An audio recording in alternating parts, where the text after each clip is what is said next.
2026-yilda ishlab chiqarilgan Mercedes-Benz GLS 450 formatdagi avtomobilni sizlar uchun olib kelib qo'yganmiz akalar. Avtomobilimiz bor yo'g'i 6000 km masofani bosib o'tgan, holatlari ideal holatda turibdi. Salon qismini ko'rsatib o'taman. Qora kojinli salon bilan jihozlangan. Avtomobilimizda zadniy planshetlariga ega, 412 klimat kontrol, orqa qismlarida ham abduf abagireflari bor. Shtorkalari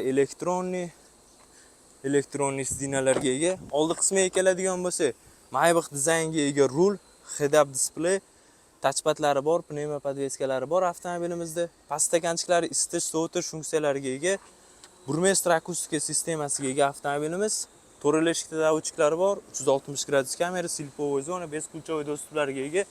22-razmerli diska balonlar bilan jihozlangan avtomobilimiz. 3 litrli turbo motor, 367 tot kuchiga ega avtomobil. Avtomobilimizning narxi va boshqa ma'lumotlar opsiyaniyada bo'ladi. Kimga qiziq bo'lsa, telefon qilib baraka qilsanglar bo'ladi. Hammaga rahmat, sog' bo'linglar, salomat bo'linglar.